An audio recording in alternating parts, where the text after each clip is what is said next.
जय जय श्री सीता रमण, जय जय भूप किशोर, जय भक्तन सर्वस्व प्रभु, जय संतन चित्तचोर। रामचरितमानस में नवपारायण के 9वें दिन के आखिरी दिन की कथा है आज। बोलो जय जय श्री राम, जय जय श्री राम, जय जय श्री राम। श्री राम जी ने सेवकों को आदेश दिया कि सभी सखाओं को स्नान कराकर वस्त्राभूषण से भूषित करो। तदनंतर श्री रघुनाथ जी ने भरत जी की जटाओं को हाथों से सुलझाया और फिर सभी भाइयों को प्रभु ने स्नान कराया और स्वयं भी सभी क्रियाओं से निवृत्त हुए।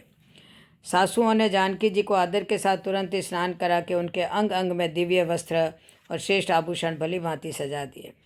श्री राम के बाईं और रूप और गुणों की खान जानकी जी शोभित हो रही है। उन्हें देखकर सब माताएं अपना जन्म जीवन सफल समझकर हर्षित हुई। अशोक, विजय और सिद्धार्थ ये तीनों मंत्री एकाग्रचित हो श्री रामचंद्र जी के अभ्युदय तथा नगर की समृद्धि के लिए परस्पर मंत्रणा करने लगे। उन्होंने सेवकों से कहा, विजय के योग्य जो महात्मा श्री रामचंद्र जी हैं, उनके अभिषेक के लिए जो जो आवश्यक कार्य करना है वह मंगलपूर्वक तुम सब लोग करो। सभी क्रियाएं पूरी हो जाने पर गुरु वशिष्ठ जी ने तुरंत अत्यंत सुंदर सिंहासन मंगवाया।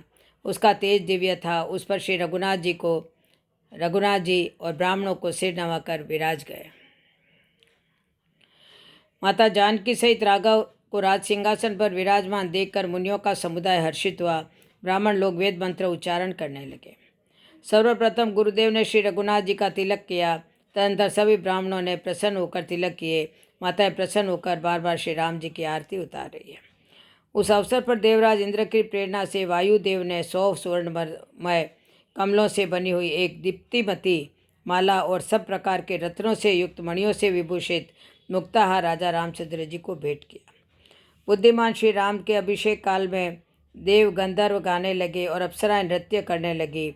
भगवान श्री राम इस सम्मान से सर्वदा योग्य थे। श्री रघुनाथ जी के राज्याभिषेकोत्सव के समय पृथ्वी खेती से हरी भरी हो गई। वृक्षों में फल आ गए और फूलों में सुगंध छा गई। हे पक्षीराज गरुड़ जी, वह शोभा, वह समाज और वह मुख मुझसे कहते नहीं बनता।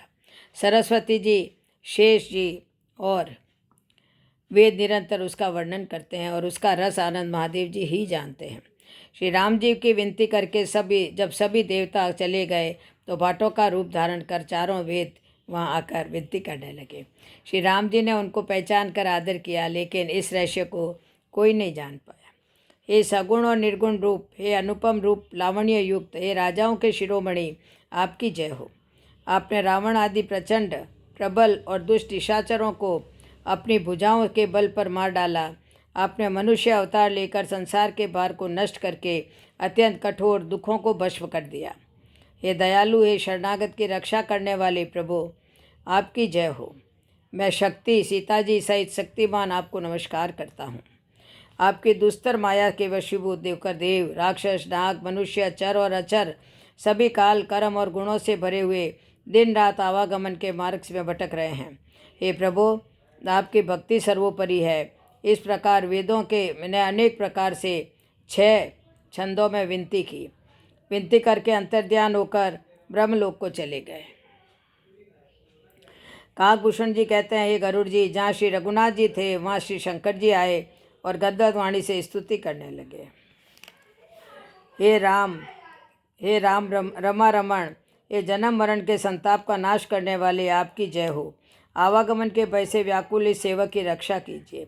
हे अवधपति, देवताओं के स्वामी, हे रमापति, हे विभो, शरणागत आपसे यही मांगता हूँ कि हे प्रभु मेरी रक्षा कीजिए। इस तरह श्री शंकर भगवान ने 10 छंदों में रघुनाथ जी की विनती की। महादेव जी बोले, नील कमल के समान सुकोमल श्याम शरीर वाले, किरीट, हार और भुजबंधन आदि से विभूषित तथा अपनी शक्ति श्री सीता जी के सहित सिंहासन पर विराजमान महातेजस्वी श्री रामचंद्र जी को नमस्कार है। आप अपने अंश से संपूर्ण लोकों की रचना करके उन्हें शेष रूप होकर नीचे से धारण करते हैं तथा सूर्य, वायु, चंद्र, औषधि और वृष्टि रूप होकर उनका नाना प्रकार से ऊपर से पालन करते हैं। शंकर जी कहने लगे, हे प्रभु, मैं यही वरदान मांगता हूँ कि मुझे आपके चरण कमलों की भक्ति तथा भक्तों का सत्संग प्राप्त होता रहे। श्री रामचंद्र जी के गुणों का वर्णन करके महादेव जी हर्षित होकर कैलाश को चले गए। श्री राम जी ने सभी वानर वीरों का सुखदायक रहने योग्य निवास स्थान दिलाए। अयोध्या में श्री राम जी के राजा बनने के बाद नए नए मंगल हो रहे हैं। नित्य श्री राम जी के श्री चरणों में नया नया प्रेम हो रहा है।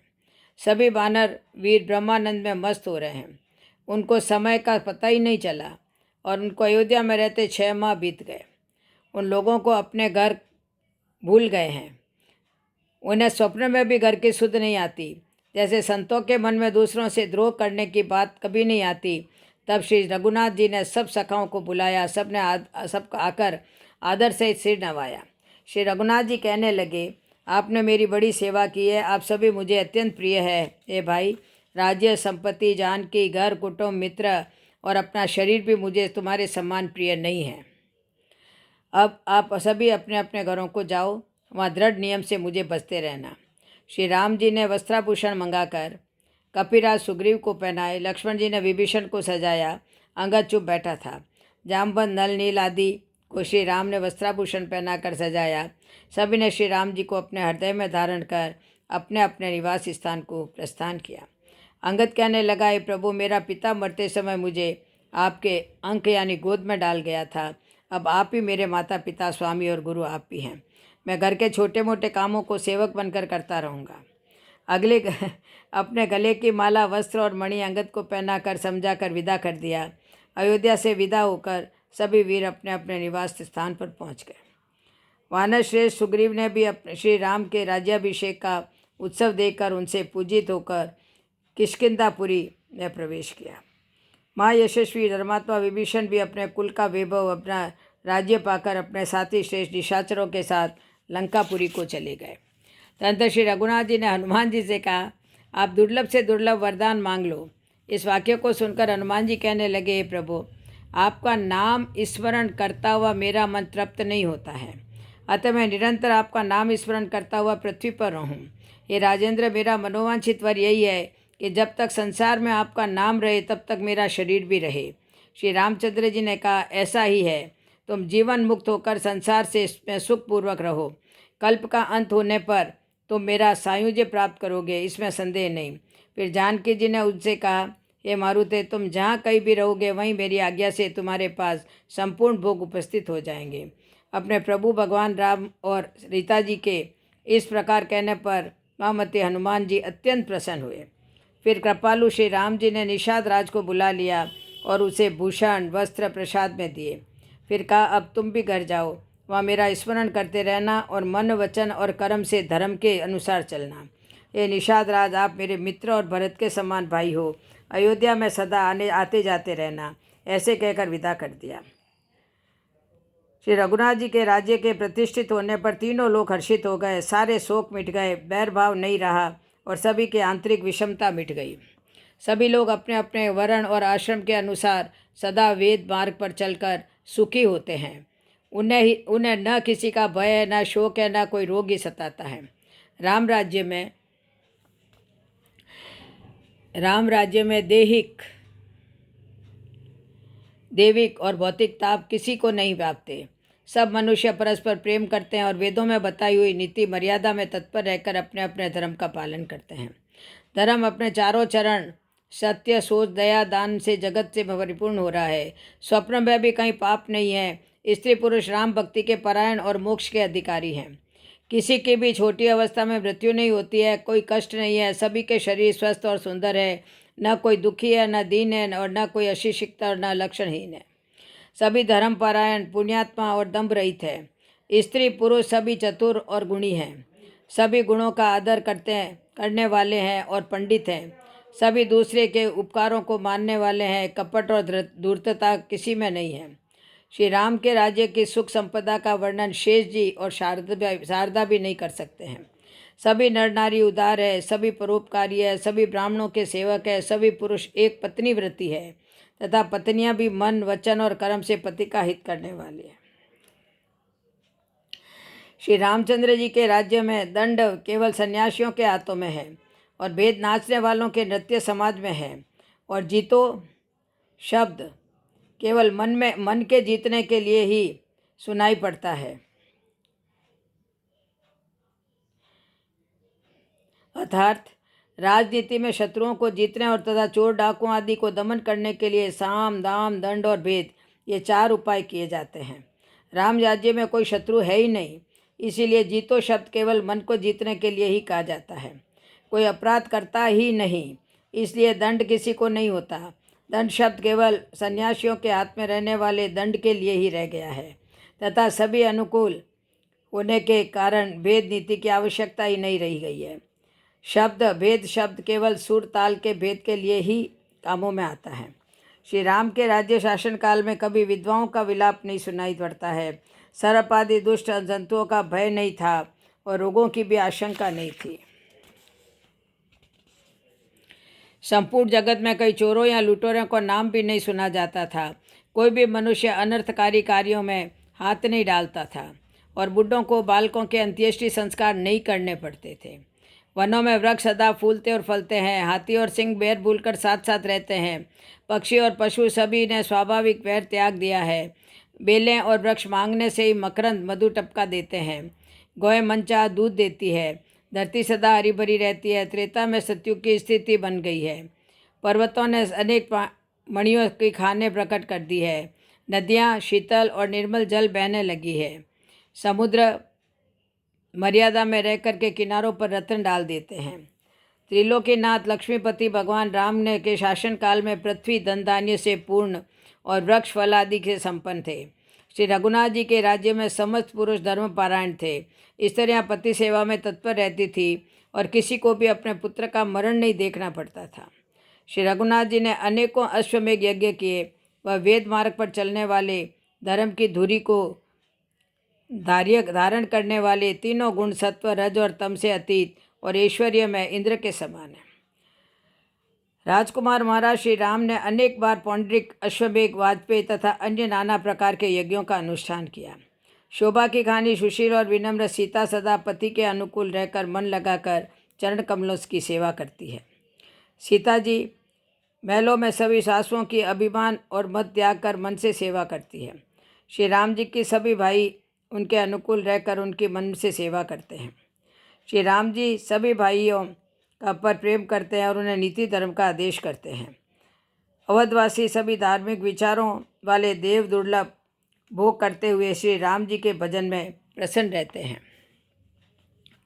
श्री राम भाइयों के साथ भोजन करते हैं। उन्हें देखकर माताएं आनंद मनाती है। भरत शत्रुघ्न जी दोनों भाई हनुमान जी के साथ वशिष्ठ जी के पास जाकर श्री राम के गुणानुवाद श्रवण करते हैं। सभी के घरों में पुराणों की और रामचरित्रों की कथा होती है। अयोध्या के उज्जवल भवन आकाश को चूम रहे हैं और मणियों के दीपक जलते हैं। बालक तोता मैना पढ़ाते हैं, राम कहो, नगर के चौराहों और बाजार सभी सुंदर है। सरयू नदी उत्तर दिशा में सुंदर जल प्रवाहित करने वाली है। मनोहर घाट बने हुए हैं। कहीं कहीं सन्यासी और मुनि निवास करते हैं। स्वयं लक्ष्मीपति भगवान जहाँ राजा हो, उस नगर का कहीं वर्णन किया जा सकता है क्या? अणिमा आदि 8 सिद्धियां और समस्त सुख संपत्तियां अयोध्या में छा रही है। काकभूषण जी कहने लगे, हे गरुड़ जी, जब से राम प्रताप रूपी सूर्य उदय हुआ है, तब से तीनों लोकों में प्रकाश भर गया है। इससे बहुतों को सुख और बहुतों को शोक हो रहा है। जिनको शोक हुआ है उनको सुनो, अविद्या रूपी रात नष्ट हो गई है। पाप रूपी उल्लू छुप गए हैं। काम क्रोध रूपी कुमुद मुंद गए हैं। भांति भांति के कर्म, गुण, काल और स्वभाव के चकोर है, जो सूर्य के प्रकाश में कभी सुख नहीं पाते हैं। परस्पर डाह, मान, मोह, मद रूपी चोरों का हुनर नहीं चल रहा है। धर्म रूपी तालाब में ज्ञान विज्ञान ये अनेकों कमल खिल उठे हैं। सुख, संतोष, विवेक और वैराग्य ये अनेकों चढ़ावे शोक रहित हो गए हैं।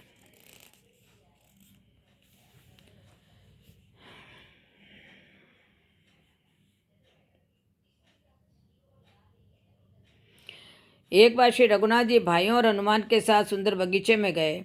उसी समय तेज के पुंज, गुण और शील के युक्त सुदेव ब्रह्मानंद में लीन रहने वाले सनकादि मुनि आ गए। वे देखने में तो बालक दिखते हैं, उम्र लाखों वर्षों की है। सनकादिक मुनियों को आते देखकर हर्षित होकर श्री राम ने दंडवत करके उनको द्वाटने को कपड़ा पीताम्बर बिछा दिया। हनुमान जी सहित तीनों भाइयों ने दंडवत की। बड़ों का सबको बड़ा सुख हुआ। मुनि श्री रघुनाथ जी की अतुलनीय छवि देखकर उसी के मन में उसी में मगन हो गए। वे जन्म मृत्यु के चक्र से छुड़ाने वाले श्याम शरीर, कमल नयन, सुंदरता के धाम श्री राम जी को देखते ही रह गए। श्री रघुनाथ जी कहने लगे, आज मैं धन्य हो गया हे प्रभु, आपके दर्शनों से सारे पाप नष्ट हो जाते हैं। बड़े ही भाग्य से जन्म मृत्यु को नाश करने वाले सत्संग की प्राप्ति होती है। सनकादिक ऋषि कहने लगे, हे प्रभु, आप पाप रहित, विकार रहित, अनेक रूपों में प्रकट एक अद्वितीय हो। आपके गुण समुद्र है, निर्गुण है। ये निर्गुण, आपकी जय हो, जय हो। आप सुख के धाम अति सुंदर और अति चतुर है। पृथ्वी को धारण करने वाले, उपमा रहित, अजन्मा, अनादि और शोभा की खान आपकी जय हो। आप ज्ञान के भंडार, मान रहित, दूसरों को मान देने वाले, ये वेद पुराण आपका यशोगान करते हैं। ये निरंजन, आपके अनंत अनेक नाम हैं और कोई नाम भी नहीं है। आप परमानंद स्वरूप, कृपा के धाम और मन की कामनाओं को परिपूर्ण करने वाले हैं। हे श्री राम जी, हमको अपनी अविचल प्रेमा भक्ति दीजिए। हे रघुनाथ जी, आप हमें पवित्र करने वाली तीनों तापों, दैहिक, देविक, भौतिक को और जन्म मृत्यु के क्लेशों का नाश करने वाली भक्ति देकर कृतार्थ करें। हे प्रभु, आप आशा, भय और ईर्ष्यादि के निवारक हैं तथा विनय, विवेक और वैराग्य के विस्तारक हैं। हे पृथ्वी के भूषण श्री राम जी, संस्कृति, जन्म मृत्यु के प्रवाह रूपी नदी के लिए नौका रूप अपनी भक्ति देने की कृपा करें। हे प्रभु, आप स्वयं तरे हुए, दूसरों को ताड़ने वाले, सभी दोषों को हरने वाले, तीनों लोकों के विभूषण, आप ही तुलसीदास जी के स्वामी हैं। प्रेम सहित बार बार स्तुति करके और सिर नवाकर तथा अपना अत्यंत मनचाहा वर पाकर सनकादिक मुनि ब्रह्मलोक को चले गए। जब सनकादिक मुनि ब्रह्मलोक को चले गए, सभी भाई भी श्री राम के से कुछ पूछना चाहते हैं, परंतु हनुमान जी की तरफ देख रहे हैं। हनुमान जी हाथ जोड़कर श्री रघुनाथ जी से कहने लगे, हे प्रभु, भरत जी कुछ कहना चाहते हैं, आपसे पूछने में संकोच कर रहे हैं। श्री रघुनाथ जी कहने लगे, हनुमान, तुम तो जानते हो कि मुझ में और भरत जी में कोई भेद नहीं है। श्री राम के ऐसे वचन सुनकर के भरत जी ने कहा, हे दीन बंधु, न तो मुझे संदेह है, न शोक और मोह ही है। मेरी आपके श्री चरणों में विनती है कि संतों की महिमा जो वेद और पुराणों में वर्णित है, आपने भी संतों की बड़ाई की है। ये शरणागत का पालन करने वाले संत और असंत के भेद अलग अलग करके मुझको समझा कर कहिए। हे भाई, संतों के लक्षण असंख्य है और वेद और पुराणों में प्रसिद्ध है। संत और असंतों की करनी ऐसी समझो जैसे कुल्हाड़ी और चंदन। कुल्हाड़ी अपने कटने के स्वभाव के अनुसार चंदन के वृक्ष को काटती है, लेकिन चंदन का स्वभाव सुवासित करना है, उसी से वह कुल्हाड़ी इसमें भी सुगंधित कर देता है। अपने अच्छे गुण के कारण ही चंदन देवताओं के सिरों पर लगाया जाता है और कुल्हाड़ी को आग में तपाकर घन से पीटा जाता है। संत विषयों में लिप्त नहीं होते हैं, शील और गुणों की खान होते हैं। उनको पराया दुख देखकर दुख और सुख देखकर सुख होता है। संत के मन में न कोई उनका शत्रु है, न विषमता रखते हैं, न वैराग्यवान, मद से रहित, लोभ, हर्ष, क्रोध और भय का त्याग किए होते हैं। उनका चित्त कोमल होता है, मन, वचन और कर्म से मेरी विशुद्ध भक्ति करते हैं, सबको मान देते हैं। सब संत कामना रहित, मेरे नाम के पारायण, शांति, वैराग्य और प्रसन्नता के घर होते हैं। शीतलता, सरलता, मित्र भाव तथा ब्राह्मणों के चरणों में प्रिय मित्र भाव रहता है। शम, दम, नियम और नीति से कभी विचलित नहीं होते हैं तथा मुख से कभी भी कठोर वाणी नहीं बोलते हैं। जिन्हें निंदा और स्तुति दोनों समान है और मेरे चरण कमलों में जिनकी ममता है, वे गुणों के धाम और सुख की राशि संतन मुझे प्राणों के समान प्रिय है। श्री रघुनाथ जी कहने लगे, हे भरत, दुष्टों का संग कभी नहीं करना चाहिए। उनका संग ऐसे है जैसे वन गाय जंगली कपिला बिना सींग वाली गाय को नष्ट कर दे डालती है। दुष्टों के हृदय में विशेष ताप होता है, पराई संपत्ति को देखकर जलते रहते हैं।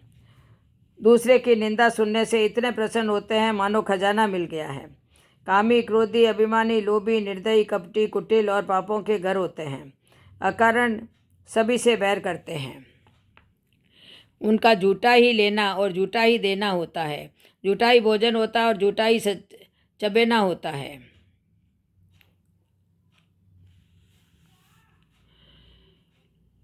अर्थात वे लेने देने के व्यवहार में झूठ का आश्रय लेकर दूसरों का हक मार देते हैं अथवा झूठी डींग आंखा करते हैं। हमने लाखों रुपए ले लिए, करोड़ों का दान कर दिया, इसी प्रकार खाते रहते हैं।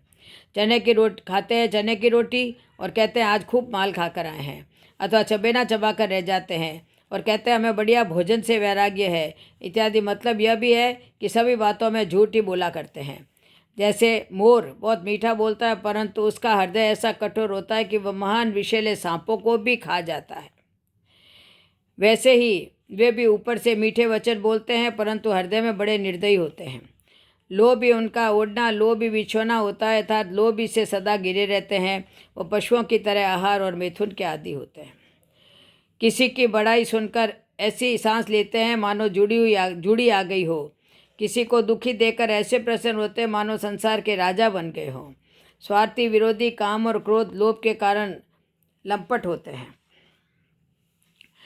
माता पिता, गुरु और ब्राह्मणों का आदर करने के स्थान पर अनादर करते हैं, दूसरों से द्रोह करते हैं, संतों का संग और भगवान की कथा अच्छी नहीं लगती है। हे भाई भरत, दूसरों की भलाई करने के समान कोई धर्म और दूसरों को दुख देने के समान कोई पाप नहीं है। जो स्वार्थवश पाप करके अपने परलोक को नष्ट करते हैं, मैं उनको काल रूप हूँ।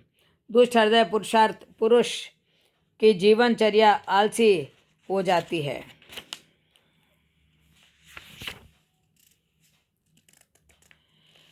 जो मानव श्री राम जी कहने लगे, भरत जी, मैंने तुमको दुष्टों का स्वभाव बताया है। जो मानव शरीर पाकर दूसरों को दुखी करते हैं उनको जन्म मृत्यु के महान कष्ट सहने पड़ते हैं। मैंने संत और असंतों के गुण कहे हैं। जिन्होंने इन गुणों को समझ रखा है वह जन्म मरण के चक्कर में नहीं पड़ते हैं।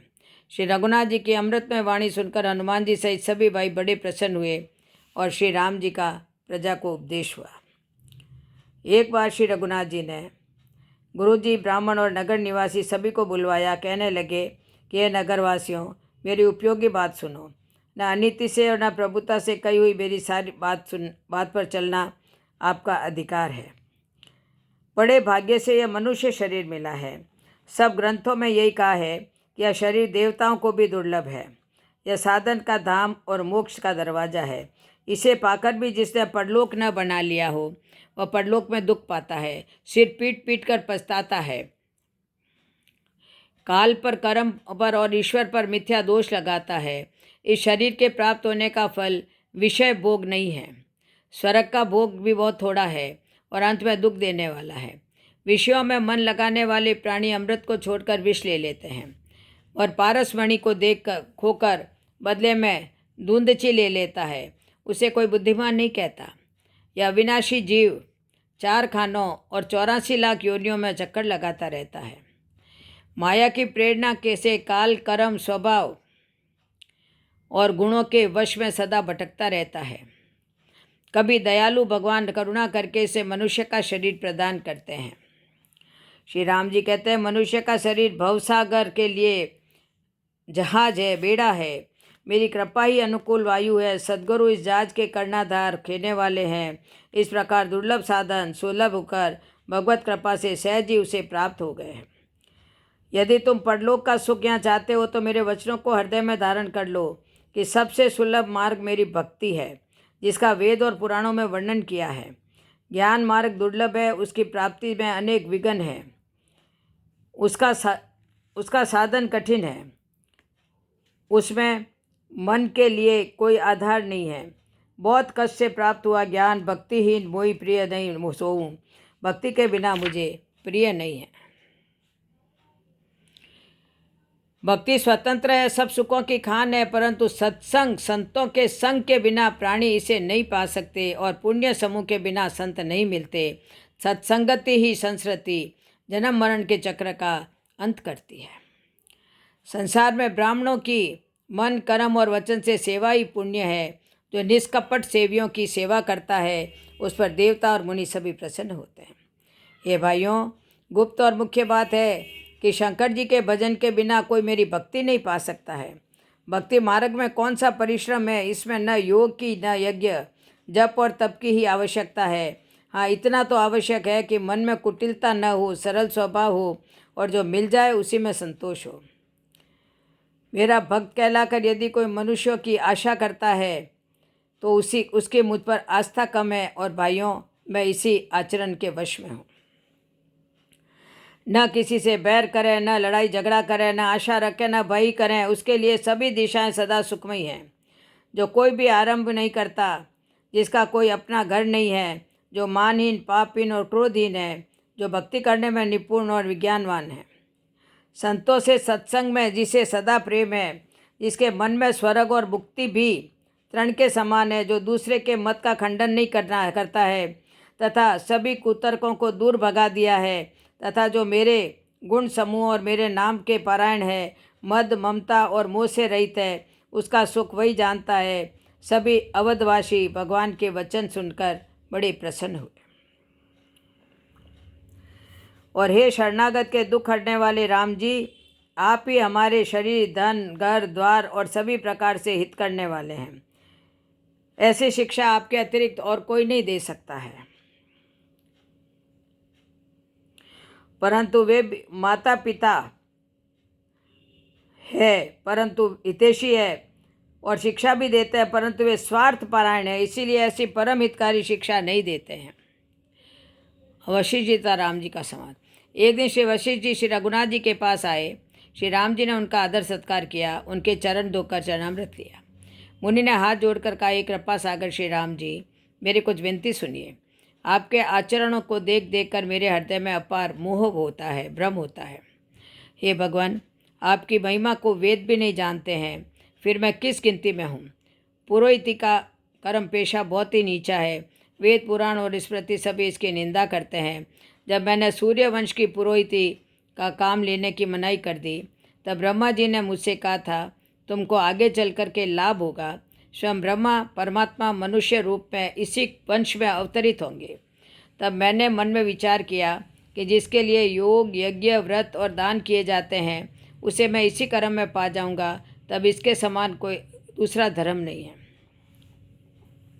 हे प्रभु, वेद पुराणों के पढ़ने और सुनने का एक ही फल है, सब साधनों का भी एक ही फल आपके चरण कमलों की भक्ति का मिलना तथा उनमें प्रेम होना है। हे नाथ, मैल से धोने में क्या मैल छूटता है? जल के मथने से क्या घी निकल सकता है? उसी प्रकार हे रघुनाथ जी, प्रेम भक्ति रूपी निर्मल जल के बिना अंतःकरण का मल कभी साफ नहीं हो सकता है। हे प्रभु, संसार में वही सर्वज्ञ है, वही तत्वज्ञ है और पंडित है, वही गुणवान और अखंड ज्ञानवान है, वही चतुर और सब सुलक्षणों से युक्त है, जिसका आपके चरण कमलों में प्रेम है। संसार में वास्तव में बड़ा तो वही इंसान है जो श्री भगवान के नाम गुण का भंडारी है। श्री वशिष्ठ जी श्री राम के से ये वर की याचना करते हैं। हे नाथ श्री राम जी, मैं आपसे एक वर मांगता हूँ, कृपा करके दीजिए। प्रभु, आपके चरण कमलों में मेरा प्रेम जन्म जन्मांतर में भी कभी न घटे। एक बार श्री नारद द्वारा स्तुति शिव जी उमा संवाद। एक बार श्री राम जी, भरत जी आदि भाई हनुमान जी के साथ सवारियों में शीतल अमराई में गए। भरत जी ने अपना वस्त्र बिछा दिया, रघुनाथ जी उस पर बैठ गए। सभी भाई उस वस्त्र पर श्री राम जी की सेवा करने लगे। हनुमान जी पंखा करने लगे। शंकर भगवान कहने लगे, हनुमान जी की बड़ाई श्री राम जी ने बार बार अपने मुख से की है। हे गिरिजय, उसी समय नारद जी हाथ में वीणा लेकर श्री राम जी के गुण गाते हुए वीणा की मीठी तान छेड़ते हुए आ गए। गुसाई जी की युक्ति है कि रघुनाथ जी की परम धाम यात्रा प्रकट लिखना राम उपासकों के प्रतिकूल होगा। श्री राम जी को सदा अयोध्या में स्थित ध्यान करते हैं। देव ऋषि नारद जी श्री रघुनाथ जी की स्तुति करने लगे। कृपा पूर्वक देख लेने मात्र से शोक के छुड़ाने वाले कमल नयन मेरी ओर देखिए। हे हरि, आप नील कमल के समान श्याम वर्ण और कामदेव के शत्रु महादेव जी के हृदय कमल के मकरंद के पान करने वाले भ्रमर हैं। आप राक्षसों के नाशक, संतों को आनंद देने वाले, पापों के नाशक, शरणागत, खरदूषण, विराध, रावण के शत्रु, राजाओं में श्रेष्ठ सूर्यवंशी श्री राम को मेरा नमस्कार है। आपके यश को वेद पुराण, देवता, मुनि और संत गाते हैं। आप करुणा करने वाले, मद का नाश करने वाले श्री अयोध्या भूषण श्री राम जी की जय हो।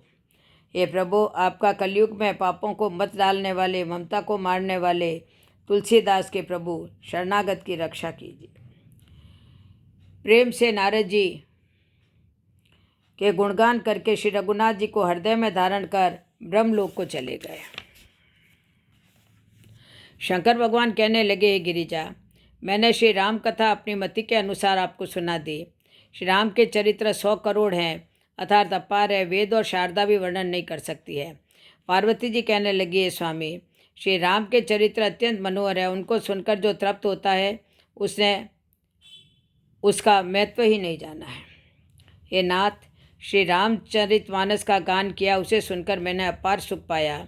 आपने जो यह कहा कि यह सुंदर कथा काकभूषण जी ने गरुड़ जी से कही थी। ये प्रभु, कुएं का शरीर पाकर भी काकभूषण जी वैराग्य, ज्ञान और विज्ञान में दृढ़ है।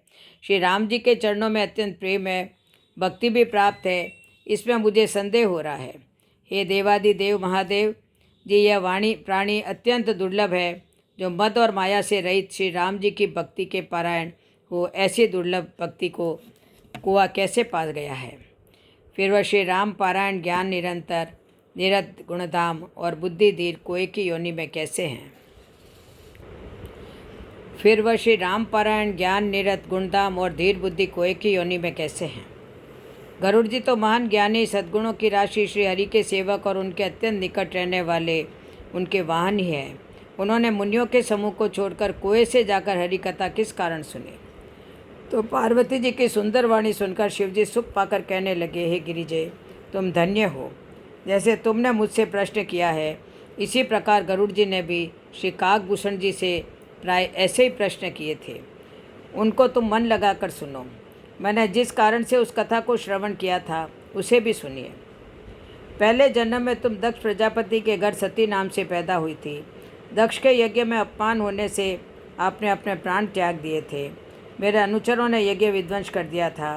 तुम्हारे वियोग में मैं इधर उधर विरक्त भाव से घूमता फिरा था। तब मैं सुबेरु पर्वत की उत्तर दिशा में, एक नील पर्वत है, वहाँ पर माया रचित अनेक गुण दोष मोह काम आदि अविवेक जो सारे संसार में व्यापी रहे हैं, उस पर्वत के पास नहीं फटकते हैं। उसी पर्वत पर वह बरगद के वृक्ष के नीचे हरि की कथाओं के प्रसंग सुनाता है। वहाँ अनेक पक्षी आकर कथा सुनते हैं। निर्मल बुद्धि वाले हंस जो सदा वहाँ तालाब पर बसते हैं, सभी कथा सुनते हैं। तब मैंने हंस का शरीर धारण कर कुछ समय वहाँ निवास किया और श्री रघुनाथ जी के गुणों को आदर सहित सुनकर फिर कैलाश को लौट आया। श्री राम कथा तथा उनके नाम का श्रवण का महत्व श्री तुलसीदास जी में बतलाते हैं, विनय पत्रिका में बतलाते हैं। श्री शंकर भगवान कहने लगे, मैंने तुमको अपनी कथा सुना दी, अब वह चरित्र सुनो जिस कारण गरुड़ काकभूषण जी के पास गया था।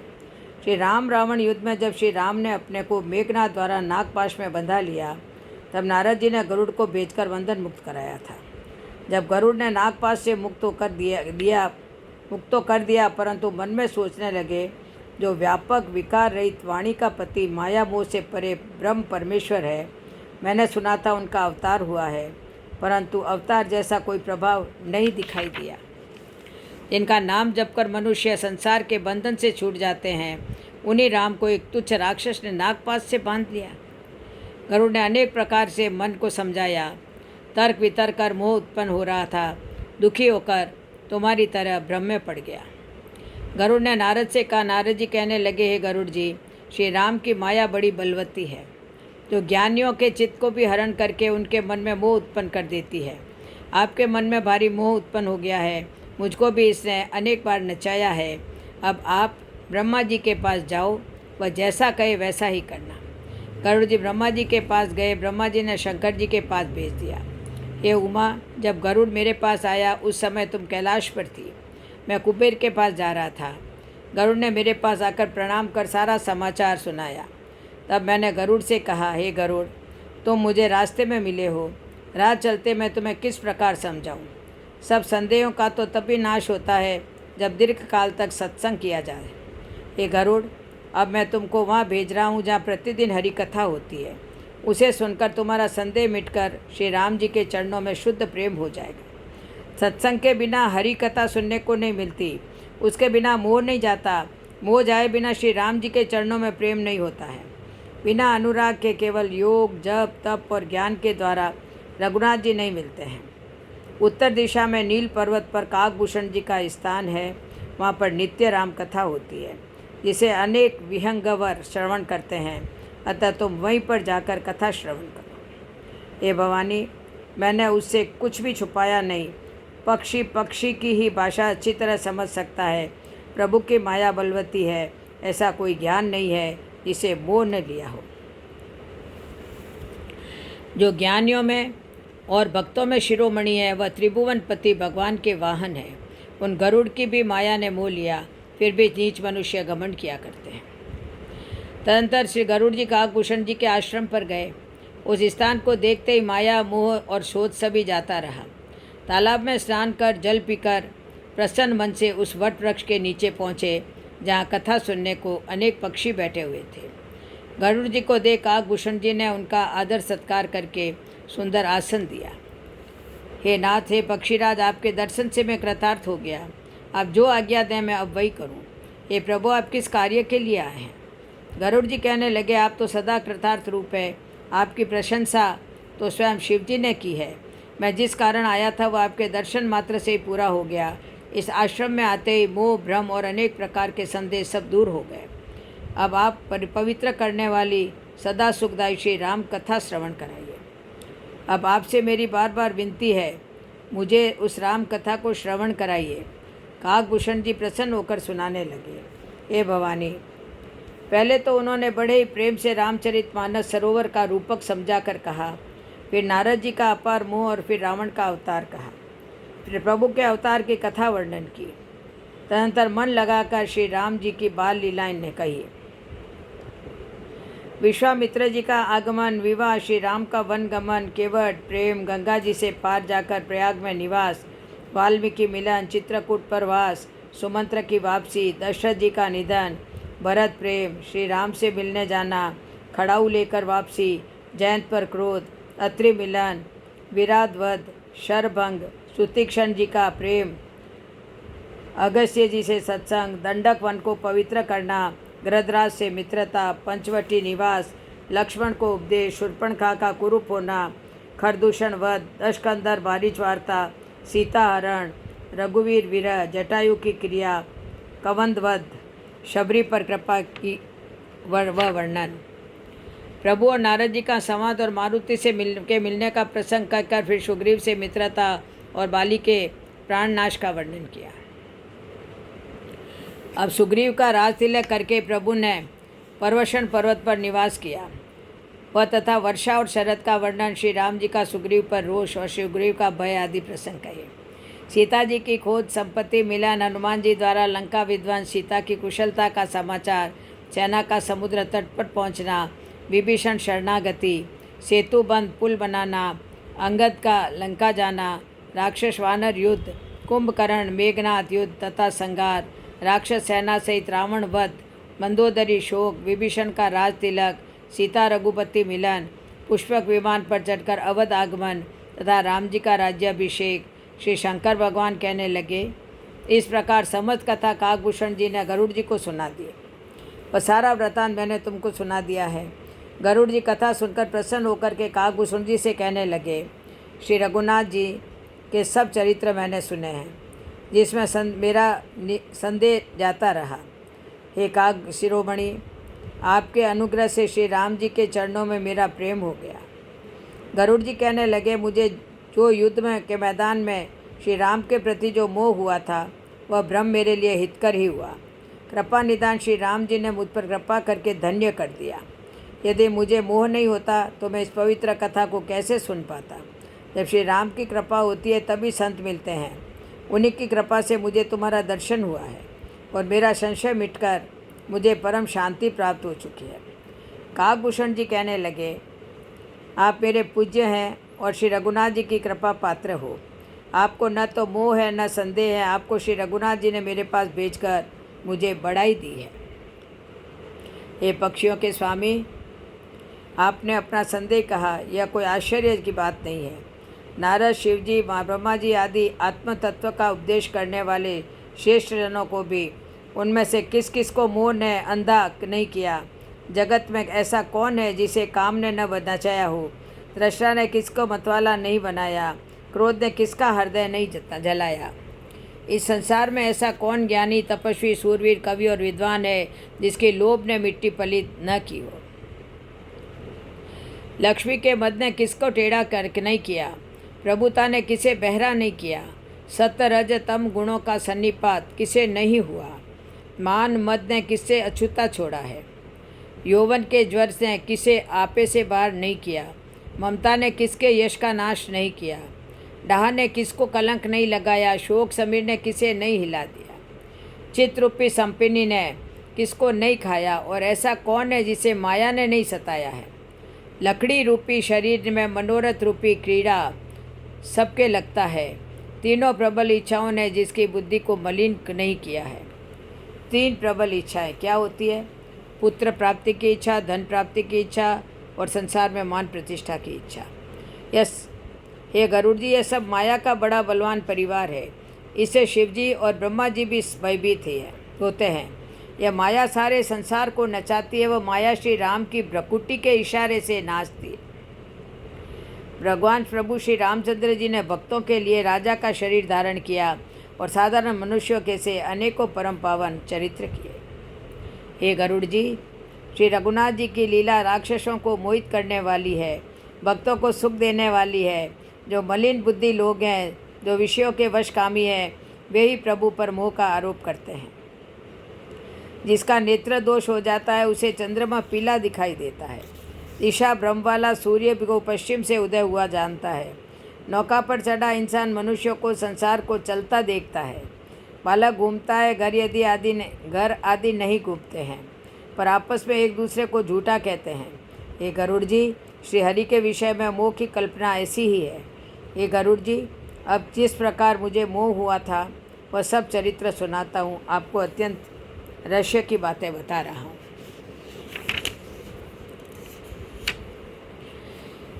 भगवान राम का स्वभाव है कि वे भक्त के में अभिमान नहीं रहने देते, क्योंकि ये अनेक प्रकार के क्लेश और शोकों का देने वाला है। इसलिए कृपानिधि उसे दूर कर देते हैं, क्योंकि सेवक पर उनकी बहुत ही अधिक ममता है। हे गोसाई, जैसे बच्चे के शरीर में फोड़ा हो जाता है तो माता उसे कठोर हृदय की भांति चीरा डालती है, इसी तरह भक्त के हितार्थ उसके अभिमान को हर लेते हैं। अब आप रहस्य की चर्चा सुनिए। जब जब अयोध्या में श्री राम मानव शरीर में भक्तों के लिए अवतार लेते हैं, तब तब मैं बाल लीलाएँ देखकर प्रसन्न होता हूँ। श्री राम के जन्मोत्सव का आनंद लेता हुआ वहाँ 5 वर्ष तक रहता हूँ। बालकपन में जहाँ जहाँ श्री राम खेलते हैं उन्हीं के पीछे पीछे जाता हूँ और आंगन में जो जूठन पड़ती है उसे उठाकर खाता रहता हूँ। महाराज दशरथ जी के अलौकिक महल में श्री राम को सामान्य बालकों जैसी लीला करते देखकर मुझे तुम्हारी तरह प्रभु की माया लग गई। यदि जीवों को अखंड ज्ञान रहे तो ईश्वर और जीव में भेद ही क्या रहा। जीव परतंत्र है, भगवान स्वतंत्र है, जीव अनेक है और श्रीपति भगवान एक है। श्री राम जी के भजन के बिना जो मोक्ष पद प्राप्त करना चाहता है वह ज्ञानवान होने पर भी बिना पूंछ और सींग का पशु है। एक बार श्री राम जी ने मुझे जब ब्रह्म में चकित देखा तो हंसकर घुटने और हाथों के बल मुझे पकड़ने दौड़े। मैं उड़ने लगा। जितना उड़ता जाता भगवान की भुजा को अपने पास ही देखा।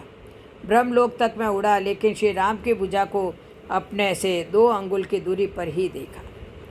7 आवरणों को भेद कर जहाँ तक मेरी गति थी वहाँ तक मैं गया, पर वहाँ भी प्रभु की भुजा को अपने पीछे देखकर मैं व्याकुल हो गया।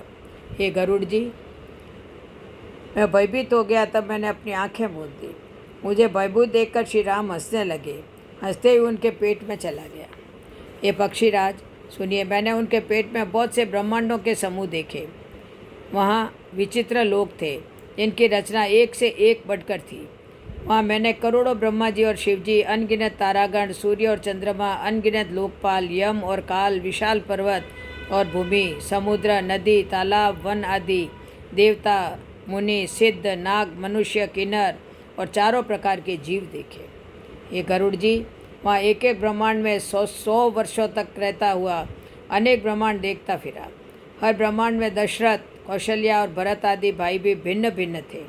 प्रत्येक ब्रह्मांड में मैं राम अवतार की लीला देखता फिरा, लेकिन राम जी को दूसरी तरह का नहीं देखा। अपने आश्रम पर मैंने अवध के में जन्म महोत्सव सुनकर के वहाँ जाकर श्री राम का जन्म महोत्सव देखा, फिर विचार करने लगा। यह सभी मैंने 2 घड़ी में ही देखा। मन में विशेष मोह था। श्री रघुनाथ जी मुझे विकल देखकर हंसे। उनके हंसते में मुँह से बाहर आ गया, फिर तो श्री बाल रूप राम मुझसे वही ललिकाएँ खेल करने लगे। भगवान की प्रभुता देखकर देह की दशा भूलकर पृथ्वी पर गिरकर रक्षा कीजिए पुकार करने लगा। श्री राम ने मेरे सिर के ऊपर हाथ फेरकर माया को हटाकर कहने लगे, काकभूषणी, तू मुझे अत्यंत प्रसन्न जानकर वर मांग। अणिमा आदि अष्ट सिद्धियाँ, दूसरी सिद्धियाँ रिद्धियाँ तथा संपूर्ण सुखों की खान मोक्ष, ज्ञान, विवेक, वैराग्य, विज्ञान और मुनियों को दुर्लभ जो भी मांगना है मांग ले। आज मैं तुझे जो मांगेगा वही दे दूंगा। काकभूषण जी कहने लगे, प्रभु, आपने सब कुछ देने को कहा परंतु अपनी भक्ति देने को नहीं कहा है। भक्ति से इन सभी गुण और सभी सुख ऐसे हैं जैसे बिना नमक के भोजन के पदार्थ। आपकी जिस अविरल प्रगाढ़ एवं विशुद्ध अनन्य निष्काम भक्ति को श्रुति और पुराण गाते हैं, जिसे योगेश्वर मुनि खोजते हैं, प्रभु की कृपा से कोई विरला ही जिसे पाता है। आप मुझे अपनी वही भक्ति देने की कृपा करें। श्री राम करने लगे, हे पक्षी, तेरी चतुराई देखकर मैं प्रसन्न हो गया। मेरी कृपा से अब समस्त शुभ गुण तेरे हृदय में बसेंगे। भक्ति, ज्ञान, विज्ञान, वैराग्य, योग, मेरी लीलाएं और उनके रहस्य तथा विभाग सभी को तू मेरी कृपा से जान जाएगा। श्री राम जी मुझसे कहने लगे, हे मैं तुझे सिद्धांत सुनाता हूँ, उसे सुनकर मन में धारणा कर, सब तज कर मेरा भजन कर। यह संसार मेरी माया से उत्पन्न है। अनेक जीव जो इसमें रहते हैं सभी मुझे प्रिय है, किंतु मनुष्य मुझको अधिक अच्छे लगते हैं। उन मनुष्यों में भी द्विजों में भी वेदों को कंठ में धारण करने वाले, उनमें भी वेदोक्त धर्म पर चलने वाले, उनमें भी विरक्त वैराग्यवान मुझे प्रिय है। वैराग्यवानों में भी फिर ज्ञानी और ज्ञानियों से भी अत्यंत प्रिय विज्ञानी है। विज्ञानियों से भी प्रिय अपने मुझे अपना दास है, जिसे मेरी ही गति आश्रय है, कोई दूसरी आशा नहीं है। मैं तुझसे बार बार सत्य कहता हूँ कि मुझे अपने सेवक के समान प्रिय कोई भी नहीं है। भक्तिहीन ब्रह्मा भी सामान्य जीव ही है। भक्तिमान अत्यंत नीच प्राणी भी मुझे प्राणों के समान प्रिय है। एक पिता के अनेक पुत्र होते हैं, उनमें से कोई पंडित, कोई तपस्वी, कोई ज्ञानी, कोई धनी, कोई शूरवीर, कोई दानी होता है। लेकिन जो पिता की मन, कर्म और वचन से सेवा करता है वह उनका प्राण प्रिय होता है। वैसे प्रेम तो उसका सभी पुत्रों पर होता है। सारा संसार मेरा ही है। जो अभिमान छोड़ करके मेरा भजन करता है वही मेरा प्रिय है। अंत में भगवान कहने लगे, हे काकभूषण जी सुनो, तुझे काल कभी नहीं व्यापेगा। निरंतर मेरा स्मरण और भजन करते रहना। प्रभु के वचनामृत सुनकर मैं तृप्त नहीं होता था। मेरा शरीर पुलकित था और मन में अत्यंत हर्षित हो रहा था। काकभूषण जी कहने लगे, हे गरुड़, मेरा स्वभाव है कि बिना हरि भजन के क्लेश दूर नहीं होते और राम की कृपा के बिना श्री राम की प्रभुता नहीं जानी जा सकती। प्रभुता जाने बिना विश्वास नहीं होता, विश्वास के बिना प्रीति नहीं होती और प्रीति के बिना भक्ति दृढ़ नहीं होती। जैसे जल की चिकनाई नहीं ठहरती। गुरु के बिना ज्ञान नहीं हो सकता, वैराग्य के बिना ज्ञान नहीं, ऐसे ही हरि की भक्ति के बिना सुख नहीं हो सकता है। संतोष के बिना कामना का नाश नहीं होता और कामनाओं के रहते स्वप्न में भी सुख नहीं हो सकता। और श्री राम के भजन बिना कामनाएं कहीं मिट जाती है। बिना धरती के भी कहीं पेड़ उग सकता है। विज्ञान के बिना क्या संभव आ सकता है। आकाश के बिना क्या कोई अवकाश पा सकता है। श्रद्धा के बिना धर्म नहीं होता। क्या पृथ्वी तत्व के बिना कोई गंध पा सकता है। तप के बिना तेज, जल के बिना रस, पंडित जनों की सेवा के बिना शील और तेज के बिना रूप नहीं प्राप्त हो सकता है। आत्मानंद के बिना सुख यानी मन स्थिर नहीं हो सकता। वायु तत्व के बिना स्पर्श नहीं हो सकता। विश्वास के बिना कोई सिद्धि नहीं हो सकती। इसी प्रकार हरि भजन के बिना जन्म मृत्यु के भय का नाश नहीं हो सकता। बिना विश्वास के भक्ति नहीं होती। भक्ति के बिना श्री राम जी पिघलते नहीं और श्री राम जी की कृपा के बिना जीव स्वप्न में भी शांति नहीं पाता। अतः हे गरुड़ जी, संपूर्ण कुतर्क और संदेहों को छोड़कर करुणानिधि श्री राम जी का भजन करो। श्री रघुवीर करोड़ों हिमालय के समान स्थिर है, अरबों समुद्रों के समान रह रहे हैं। भगवान अरबों कामधेनुओं के समान इच्छित पदार्थों के देने वाले हैं। ये गरुड़ जी, श्री राम जी अपार गुणों के समुद्र हैं। क्या कोई था पा सकता है? संतों से मैंने जैसे सुना था वही आपको सुना दे। काकभूषण जी कहने लगे, हे गरुड़ जी, मैंने पहले जन्मों में सभी कर्म करके देख लिए हैं, परंतु अब की तरह कभी प्रसन्न नहीं रहा हूँ। मुझे बहुत से जन्मों की याद है। शिव जी की कृपा से मेरी बुद्धि को मोह ने नहीं घेरा है। पूर्व काल में कलयुग के अंदर, जिसमें नर नारियां अधर्मरत थे, उस कलयुग में मैं अयोध्यापुरी में जाकर शूद्र का शरीर पाकर जन्मा। मैं मन वचन और कर्म से शिवजी का सेवक और दूसरे देवताओं की निंदा करने वाला अभिमानी था। धन के मत से मतवाला, बहुत वाचाल, उग्र बुद्धि वाला और दम्भी था। श्री रघुनाथ जी की राजधानी में रहते हुए भी मैंने उसकी महिमा कुछ भी नहीं जानी थी। अवध का प्रभाव प्राणी तभी जान सकता है जब श्री राम उसके हृदय में निवास करें। कलयुग के पापों ने सब धर्मों को ग्रस लिया। सदग्रंथ लुप्त हो गए। दम्भियों ने बुद्धि में कल्पना करके अनेक पंथ प्रकट कर लिए हैं। सभी लोग मोह के वश में हो गए हैं। शुभ कर्मों को लोभ ने हड़प लिया है। हे हरि के वाहन, अब मैं कलयुग के कुछ धर्म कहता हूँ। ये गरुड़ जी, कलयुग में न वर्ण धर्म रहता है, न चारों आश्रम रहते हैं। 4 वर्ण क्या है? ब्राह्मण, क्षत्रिय, वैश्य और शूद्र। और 4 आश्रम क्या है? ब्रह्मचारी, गृहस्थ, वानप्रस्थ और सन्यासी। ब्राह्मण वेद बेचने में लगे रहते हैं। राजा प्रजा को खा डालता है। वेद की आज्ञा कोई नहीं मानता। मनमाने रास्ते पर चलते हैं। गाल बजाने वाले कोई पंडित कहते हैं। आडंबर रखने वाले को दम्भी को सभी संत कहते हैं। लेकिन इस युग में भी तपस्वी और आचारवान संतों की कमी नहीं होती है।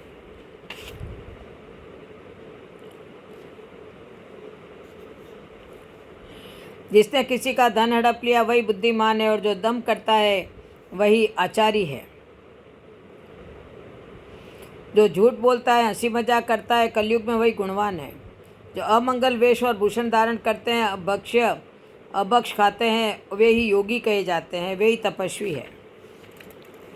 ये गोसाई सभी मनुष्य स्त्रियों के विशेष वश में है और बाजीगर के बंदर की तरह उनके नचाए नाचते हैं। ब्राह्मणों की शुद्र ज्ञानोपदेश करते हैं और गले में जनेऊ डालकर कुत्सित दान लेते हैं। सभी पुरुष काम और लोभ में तत्पर और क्रोधी होते हैं। देवता, ब्राह्मण, वेद और संतों के विरोधी होते हैं। अभागिनी स्त्रियां गुणों के दाम सुंदर पति को छोड़कर पर पुरुष का सेवन करती है। सुहागिनी स्त्री आभूषणों से रहित है। विधवा नए नए श्रृंगार करती है। गुरु और शिष्य का बहरा और अंधे जैसा हिसाब है। एक शिष्य उपदेश सुनता नहीं है। एक गुरु को ज्ञान दृष्टि प्राप्त नहीं है। गुरु शिष्य के दुखों कष्टों का नहीं, धन का हरण करता है। माता पिता बालकों को पेट भरने का ही धर्म सिखाते हैं। स्त्री पुरुष ब्रह्म ज्ञान के सिवाय कोई बात नहीं करते हैं। थोड़े से लोभ के कारण ही ब्राह्मण और गुरु की हत्या तक कर देते हैं। शूद्र ब्राह्मणों से विवाद करते हैं, कहते हैं हम तुमसे क्या कम है, जो ब्रह्म को जाने वही ब्राह्मण है। अधिकतर जाति के लोग घर की स्त्री के मर जाने पर सिर के बाल बनवाकर सन्यासी होकर ब्राह्मणों से भी पूजा कराते हैं। ब्राह्मण अनपढ़, लोभी, कामी, मूर्ख, आचारहीन और छोटी जाति की स्त्रियों के स्वामी होते हैं। शूद्र जप तप करते हैं और व्यास गद्दी पर बैठकर पुराण कहते हैं। सन्यासी बहुत धन लगाकर घर सजाते हैं, उनमें वैराग्य नहीं रहा, उसे विषयों ने हर लिया। तपस्वी धनवान हो गए और ग्रस्त दरिद्र हो गए। ये तात, कलयुग की लीला कुछ कही नहीं जाती। कुलवती और सती स्त्री को पुरुष घर से निकाल देते हैं और अच्छी चाल को छोड़कर घर में दासी को ला रखते हैं। पुत्र अपने माता पिता को तभी तक मानते हैं जब तक स्त्री का मुंह नहीं दिखाई पड़ता। ससुरारी प्यारी हो जाती है, कुटुंब दुश्मन हो जाता है। राजा धार्मिक न होकर पाप परायण होकर बिना कारण प्रजा को दंड देकर उसके दुर्दशा करता है। सतयुग, त्रेता और द्वापर में जो गति पूजा, ज्ञान और योग से होती है, वही गति कलयुग में केवल भगवान के नाम से ही प्राप्त हो जाती है। कलयुग में भगवान के गुण गाने से संसार सागर से पार हो जाते हैं। कलयुग का एक अच्छा प्रताप है कि मानसिक पुण्य तो लग जाते हैं पर मानसिक पाप नहीं लगते हैं।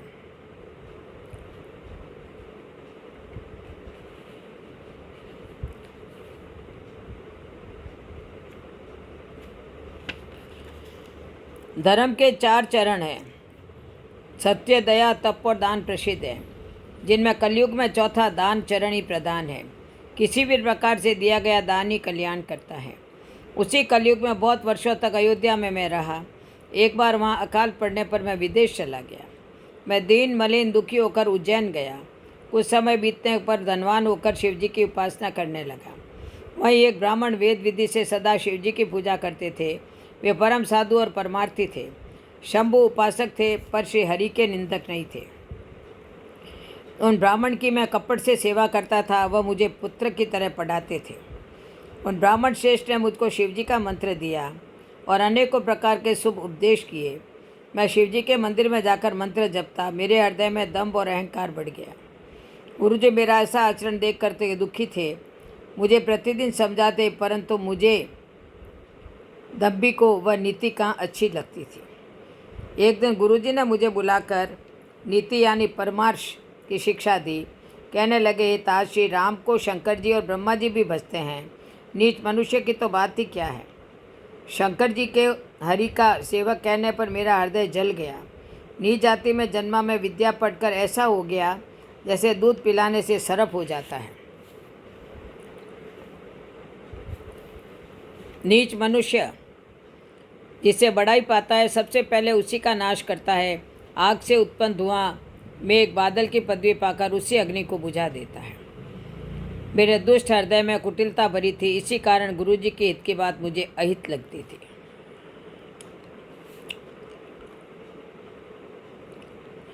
एक दिन मैं शिवजी के मंदिर में शिवनाम जप रहा था। उसी समय गुरुजी वहाँ आए, पर अभिमान के मारे मैंने उठकर उनको प्रणाम नहीं किया। गुरुजी तो अत्यंत दयालु थे। मेरा दोष देखकर भी उनके हृदय में लेश मात्र भी क्रोध नहीं किया, परंतु इस जघन्य अपराध को शिवजी सहन नहीं कर सके।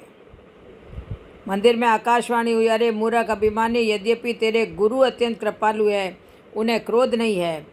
मूर्ख, फिर भी मैं तुझे शाप देता हूँ, क्योंकि जो गुरु से द्वेष करते हैं वह करोड़ों युगों तक नरकों में पड़े रहते हैं। अरे पापी, तू गुरु के सामने अजगर की भांति बैठा रहा। तेरे दुष्ट, तेरी बुद्धि पाप से ढक गई है। तू सरप हो जा और अधम से भी अधम इस अधोगति शरप की नीची योनि को पाकर किसी बड़े भारी पेड़ के खोखले में जाकर रहे। श्री शंकर जी का भयानक शाप सुनकर गुरुजी हाहाकार करने लगे।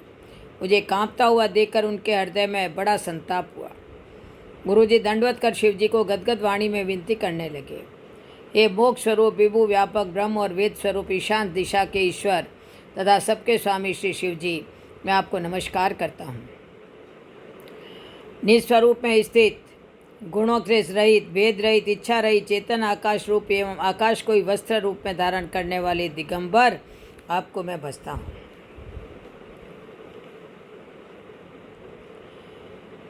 निराकार ओंकार के मूल, तीनों गुणों से अतीत, वाणी ज्ञान और इंद्रियों से परे, कैलाशपति, विकराल महाकाल के भी काल, कृपालु, गुणों के धाम, संसार से परे आप परमेश्वर को मैं नमस्कार करता हूँ। जो हिमाचल के समान गौरवर्ण तथा गंभीर है, जिनके शरीर में करोड़ों कामदेवों की ज्योति एवं शोभा है, जिनके सिर पर सुंदर नदी गंगा जी विराजमान है, जिनके ललाट पर द्वितीया का चंद्रमा और गले में सर्प सुशोभित है, जिनके कानों में कुंडल हिल रहे हैं और सुंदर भ्रकुटी और विशाल नेत्र है, जो प्रसन्न मुख, नीलकंठ और दयालु है, सिंह चरम का वस्त्र धारण किए और मुंडमाला पहने हैं, उन सबके प्यारे और सबके नाथ श्री शंकर जी को मैं भजता हूँ। प्रचंड, श्रेष्ठ, तेजस्वी, अखंड, अजन्मा, करोड़ों सूर्यों के समान प्रकाश वाले, तीनों प्रकार के शूलों दुखों को निर्मूल करने वाले, हाथ में त्रिशूल धारण किए, प्रेम के द्वारा प्राप्त होने वाले भवानी के पति श्री शंकर जी को मैं भजता हूँ। कलाओं से परे, कल्याण स्वरूप, प्रलय करने वाले, सज्जनों को सदा आनंद देने वाले, त्रिपुर के शत्रु, सच्चिदानंद घन मोह को हरने वाले, मन को मत डालने वाले का मेघ के शत्रु के हे प्रभु प्रसन्न होइए। जब तक मनुष्य शंकर जी के चरण कमलों को नहीं भजते, तब तक उनको इस लोक और परलोक में सुख शांति नहीं मिलती है, न उनके तापों का नाश होता है। अतः समस्त जीवों के हृदय में निवास करने वाले प्रभु प्रसन्न होइए। मैं न तो योग जानता हूँ और जप और न पूजा ही। हे शंभो, मैं तो सदा आपको ही नमस्कार करता हूँ। हे प्रभु, बुढ़ापा तथा जन्म मृत्यु के दुखों से दुखी की रक्षा कीजिए। ये ईश्वर है शंभो, मैं आपको नमस्कार करता हूँ। भगवान रुद्र की स्तुति का यह अष्टक उन शंकर जी की दृष्टि प्रसन्नता के लिए ब्राह्मण द्वारा कहा गया। जो मनुष्य से भक्तिपूर्वक पढ़ते हैं, भगवान शिव उन पर प्रसन्न होते हैं। ये दीनों पर दया करने वाले शंभो, इस पर क्रोध न करिए, कृपा कर इसे शाप के बाद शाप से मुक्ति कर दीजिए। विप्रदेव की विनती सुनकर आकाशवाणी पुनः हुई। हे ब्राह्मण, वैसे इसके अपराध के लिए मैंने इसे क्रोध करके शाप दिया था, फिर भी आपकी सज्जनता को देखकर इस पर कृपा करूँगा। परंतु जन्मने और मरने में जो दूसरा दुख होता है, इसको वह दुख जरा भी न व्यापेगा और किसी भी जन्म में इसका ज्ञान नहीं मिटेगा। ये शूद्र, मेरा प्रामाणिक सत्य वचन सुन। प्रथम तो तेरा जन्म अयोध्या में हुआ है, फिर तूने मेरी सेवा की है। पूरी के प्रभाव और मेरी कृपा से तेरे हृदय में राम भक्ति उत्पन्न होगी। द्विजों की सेवा से ही भगवान प्रसन्न होते हैं। अब कभी ब्राह्मण का अपमान मत करना। इंद्र के वज्र, मेरे त्रिशूल, काल के दंड और श्री हरि के चक्र के मारने से भी जो नहीं मरता, वह विप्रद्रोह पापक सो जरई, विप्रद्रोह रूपी अग्नि में भस्म हो जाता है। तुम्हारे लिए जग में कुछ भी दुर्लभ नहीं होगा। मेरा आशीर्वाद है कि तेरी अवधि बिना रोक टोक के जहाँ चाहोगे वहीं जा सकोगे। हे गरुड़ जी, काल से प्रेरित होकर विंध्याचल में जाकर सरप हुआ। कुछ समय बाद मैंने वह शरीर त्याग दिया। हे हरिवाहन, मैं जो भी शरीर धारण करता उसे अनायास ही सुखपूर्वक त्याग देता था, जैसे मनुष्य पुराना वस्त्र त्याग कर नया वस्त्र धारण कर लेता है। उसी प्रकार आत्मा पुराने तथा व्यर्थ शरीरों को त्याग कर नवीन शरीर धारण करता है। शंकर भगवान की कृपा से मैंने अनेक जन्म शरीर धारण किए। अंत में मैंने ब्राह्मण शरीर पाया। बचपन से ही मैं रघुनायक की लीला की किया करता था। सयाना होने पर पिताजी मुझे पढ़ाने लगे, लेकिन मुझे पढ़ना अच्छा नहीं लगता। केवल राम जी के चरणों में मन लग गया। जब पिता माता कालवश हो गए, तब मैं भक्तों की रक्षा करने वाले श्री राम जी का भजन करने के लिए वन में चला गया। वन में जहाँ जहाँ मुनिवरों के आश्रम पाता, वहाँ वहाँ जाकर उन्हें सिर नवाता। ये गरुड़ जी, उनसे मैं श्री राम जी के गुणों की कथाएं पूछता। वे कहते और मैं हर्षित होकर सुनता। इस प्रकार मैं सदा सर्वदा भगवान से गुणानुवाद सुनता फिरता। शिव जी की कृपा से मैं जहाँ चाहता वहाँ जा सकता था। मन में एक लालसा थी कि राम जी के चरण कमल देखकर अपना जन्म सफल करूं। मैं जहाँ भी जाता वे सभी मुनि यही कहते कि ईश्वर सर्वभूतमय है। मुझे निर्गुण मत अच्छा नहीं लगता। हृदय में सगुण रूप से प्रीति बढ़ रही थी। सुमेरु पर्वत के शिखर पर बड़ की छाया में लोमश मुनि बैठे थे। उन्हें देखकर मैंने उनके चरणों में सिर निवाया और अत्यंत दीन वचन कहे। वे पक्षीराज, मेरे अत्यंत नम्र और कोमल वचन सुनकर कृपालु मुनि मुझसे आदर के साथ पूछने लगे, हे ब्राह्मण, आप किस कार्य से यहाँ आए हैं? मैंने मुनिवर से कहा, कृपा सिंधु, आप सर्वज्ञ है, सुजान है, आप कृपा करके सगुण ब्रह्म की आराधना कहिए। ब्रह्म का उपदेश करने लगे कि वह अजन्मा है, अद्वैत है, निर्गुण है, अंतर्यामी है, उसे कोई बुद्धि से नाप नहीं सकता है। वह इच्छा रहित, नाम रहित, रूप रहित, अखंड और उपमा रहित है। लोमश मुनि ने मुझे अनेक तरह से समझाया, परंतु निर्गुण मत मेरे मन में नहीं बैठा। मैंने मुनि से कहा, पहले मैं नेत्र भरकर श्री अयोध्यानाथ के दर्शन करके फिर निर्गुण का उपदेश सुनूंगा। मुनि ने फिर अनुपम कथा कहकर सगुण मत का खंडन करके निर्गुण का निरूपण किया। मैं निर्गुण मत को हट करके सगुण का निरूपण करने लगा। मेरे उत्तर प्रत्युत्तर करने से मुनि के शरीर में क्रोध के चिन्ह उत्पन्न हो गए। हे प्रभु सुनिए, बहुत अपमान करने पर ज्ञानी के भी हृदय में क्रोध उत्पन्न हो जाता है। यदि कोई चंदन की लकड़ी को बहुत अधिक रगड़े तो उससे भी अग्नि प्रकट हो जाएगी। मुनि बार बार क्रोध सहित ज्ञान का निरूपण करने लगे। तब मैं अपने मन में अनेक प्रकार के अनुमान करने लगा। बिना द्वैत बुद्धि के क्रोध कैसा और बिना अज्ञान के क्या द्वैत बुद्धि हो सकती है? माया के वश रहने वाला परिच्छिन्न जड़ जीव क्या ईश्वर के समान हो सकता है? जिसके पास पारसमणि है, क्या वह दरिद्री रह सकता है? दूसरे से द्रोह करने वाला क्या निर्भय हो सकता है? कामी मनुष्य का क्या कलंक रहित वेदाग रह सकता है? ब्राह्मण का बुरा करने से क्या वंश रह सकता है? स्वरूप की पहचान आत्मज्ञान होने पर क्या आसक्ति पूर्वक कर्म हो सकते हैं? दुष्टों के संग से क्या किसी के सुबुद्धि उत्पन्न हुई है? पर स्त्रीगामी क्या उत्तम गति पा सकता है? परमात्मा को जानने वाले कई जन्म मरण के चक्कर में पड़ सकते हैं। भगवान की निंदा करने वाले कभी सुखी हो सकते हैं। नीति बिना जाने क्या राज्य रह सकता है? श्री हरि के चरित्र वर्णन करने पर क्या पाप रह सकते हैं? क्या बिना बिना पुण्य के पवित्र यश प्राप्त हो सकता है? बिना पाप के क्या कोई अपयश पा सकता है? भगवान की भक्ति के समान क्या कोई दूसरा लाभ है? मनुष्य शरीर पाकर भी श्री राम का भजन न करना, इससे कोई बड़ी हानि है क्या? चुगलखोरी के समान क्या कोई दूसरा पाप है? दया के समान क्या कोई धर्म है?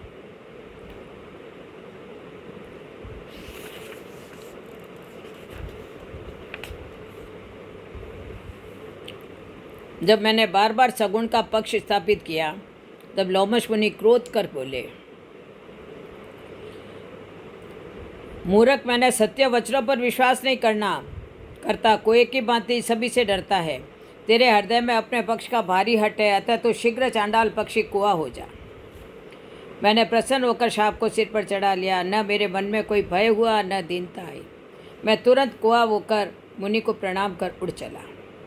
भगवान ने मुझे मन से, वचन से और कर्म से अपना भक्त जानकर लोमश मुनि की बुद्धि पलट दी। तब मुनि ने बहुत दुख के साथ बार बार पछताकर मुझे आदरपूर्वक बुला लिया। उन्होंने अनेकों प्रकार से मेरा संतोष किया और तब हर्षित होकर मुझे राम मंत्र दिया। कृपा निदान मुनि ने मुझे बालक रूप में श्री राम के ध्यान की विधि बतलाई। मुनि ने कुछ समय तक अपने पास रखकर रामचरितमानस वर्णन किया। एक काक, मैंने यह श्री शंकर जी से सुना था। तुझे श्री राम का भक्त जानकर मैंने सब कुछ वर्णन कर दिया है। जिनके मन में श्री राम की भक्ति नहीं है, उनसे कभी यह नहीं कहना चाहिए। मुनि ने अपने कर कमलों से मेरा सिर स्पर्श करके हर्षित होकर आशीर्वाद दिया कि अब मेरी कृपा से तेरे हृदय में सदा प्रगाढ़ राम भक्ति बसेगी। हे तात, तुम सदा राम जी को प्रिय हो जाओ। कल्याण रूप गुणों के धाम, मान रहित, इच्छानुसार रूप धारण करने में समर्थ, इच्छा मृत्यु तथा ज्ञान और वैराग्य के भंडार हो जाओ। इतना ही नहीं, भगवान का स्मरण करते हुए तुम जिस आश्रम पर निवास करोगे, वहाँ 1 योजन तक अविद्या नहीं व्यापेगी। काल, कर्म, गुण, दोष, दुख कुछ भी नहीं व्यापेगा। इतिहास और पुराणों के गुप्त रहस्यों को जान जाओगे। मन में जो इच्छा करोगे वही उपलब्ध हो जाएगा। तभी आकाशवाणी हुई। आकाशवाणी सुनकर प्रसन्न होकर के मैं हर्ष सहित इस आश्रम प्रभु कृपा से दुर्लभ वर पाकर आ गया। ये पक्षीराज, यहाँ मुझे रहते हुए 27 कल्प बीत गए हैं। ये गरुड़ जी, मैंने जिस कारण से कोए की देह पाई थी, वह सारी कथा मैंने आपको सुना दी। गरुड़ जी काकभूषण जी से कहने लगे, काकभूषण जी, आप कृपा करके एक बात मुझे बतलाइए। हे कृपा के धाम, ज्ञान और भक्ति में जो अंतर है, कृपा करके मुझसे कहिए। भक्ति और ज्ञान में कुछ भी भेद नहीं है, दोनों ही संसार से में उत्पन्न क्लेशों का समन करते हैं। मुनीश्वर इनमें जो अंतर बतलाते हैं उसे सुनो। ये गरुड़ जी, एक स्त्री के रूप पर दूसरी स्त्री मोहित नहीं होती है। माया और भक्ति दोनों स्त्री वर्ग की है, यह सब कोई जानता है। रघुनाथ जी की भक्ति के विशेष अनुकूल रहते हैं, इसी से माया उससे अत्यंत डरती है। जिसके हृदय में विशुद्ध भक्ति रहती है, उसे देखकर माया संकोच में भरकर अपनी माया नहीं दिखा पाती है। इसीलिए ऋषि मुनि सब सुखों की खानी भक्ति की ही याचना करते रहते हैं। जीव ईश्वर का अंश है, अतएव अविनाशी, चेतन, निर्मल और स्वभाव से सुख की राशि है। ये गोसाई, वह माया के वशीभूत होकर तोते और वानर की भांति अपने आप ही बन गया। इस प्रकार जड़ और चेतन में गांठ पड़ गई। यद्यपि वह ग्रंथि मिथ्या ही है, तथापि उसके छूटने में कठिनता है। तब इसे जीव संसारी हो गया। अब न तो गांठ छूटती है और न वह सुखी होता है। वेदों और पुराणों ने बहुत से उपाय बतलाए हैं, पर वह गांठ छूटती नहीं, वह अधिकाधिक उलझती ही जाती है। श्री हरि की कृपा से यदि सात्विक श्रद्धा रूपी सुंदर गौ हृदय रूपी घर में आकर बस जाए, असंख्य जप, तप, व्रत, यम, नियम, शुभ धर्म और आचार आचरण जो श्रुतियों में कहे हैं, उन्हीं हरे घास को जब वह गोचरें और आस्तिक भाव रूपी बछड़े को वह पहनावे, निवृत्ति, नोई, विश्वास, बर्तन, निर्मल मन जो स्वयं अपना दास दूने वाला अहिर है।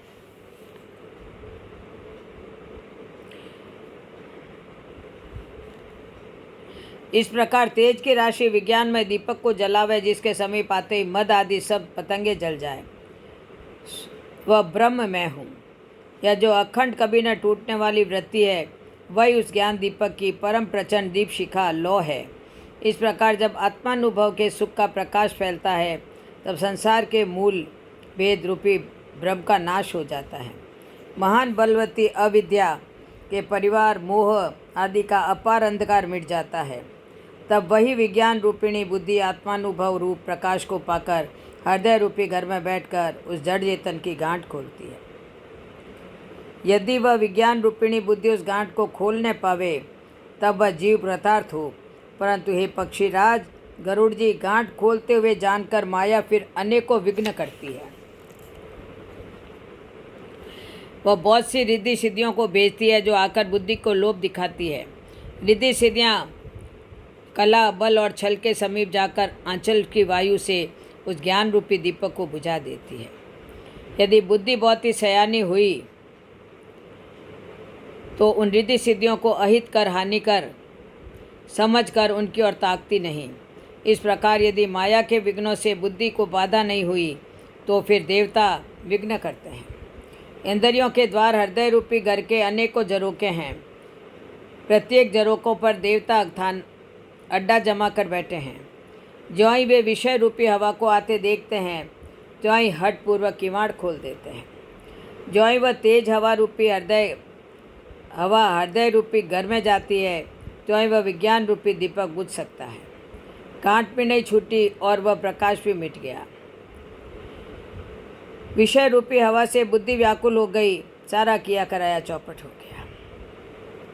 इंद्रियों और उनके देवताओं को ज्ञान नहीं सुहाता, क्योंकि उनके विषयों में प्रीति रहती है। बुद्धि को विषय रूपी हवा ने बावली बना दिया।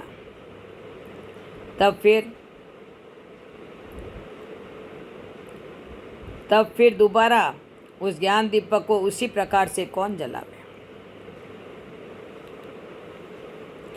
ज्ञान कहने में कठिन, समझने में कठिन और साधने में भी कठिन है। यदि ग्रहणाक्ष न्याय से संयोगवश कदाचित यह ज्ञान हो भी जाए, तो फिर उसे बचाए रखने में अनेकों विघ्न हैं। ज्ञान का मार्ग कृपाण दुधारी तलवार की धार के समान है। ये पक्षीराज, इस मार्ग से गिरने में देर नहीं लगती। जो इस मार्ग का निर्विघ्न निभा ले जाता है, वही मोक्ष रूप परम पद को प्राप्त करता है। वही मुक्ति श्री राम जी को भजने में बिना किए ही जबरदस्ती आ जाती है। भक्ति करने से संस्कृति, जन्म मृत्यु रूप संसार की जड़ अविद्या बिना यत्न और परिश्रम के अपने आप वैसे ही नष्ट हो जाती है। अविद्या का प्रबल अंधकार मिट जाता है। मदादी पतंगों का सारा समूह हार जाता है। जिसके हृदय में भक्ति बसती है, काम, क्रोध और लोभ आदि दुष्ट को तो उसके पास भी नहीं जाते। उसके लिए विष अमृत के समान और शत्रु मित्र के समान हो जाता है। उस मणि के बिना कोई सुख नहीं पाता। बड़े बड़े मानस रोग जिनसे सब जीव दुखी हो रहे हैं, उसको नहीं व्यापते। यद्यपि वही मणि संसार में प्रत्यक्ष है, पर बिना श्री राम जी की कृपा से उसे कोई नहीं पा सकता। उसके पाने के उपाय भी सुगम है, वर अभागे मनुष्य उन्हें ठुकरा देते हैं।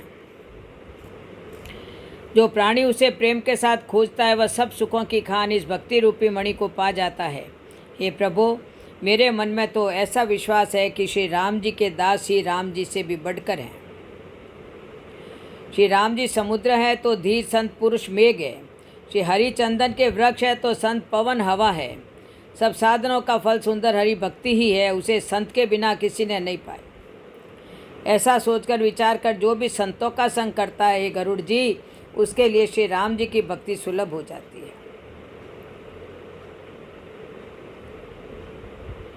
हे पक्षीराज, गरुड़ जी कहने लगे, काकभूषण जी, आपका मुझ पर प्रेम तो है, मुझे अपना सेवक जानकर मेरे 7 प्रश्नों के उत्तर दीजिए। हे नाथ, सबसे दुर्लभ शरीर कौन सा है? फिर सबसे बड़ा दुख और सबसे बड़ा सुख क्या है?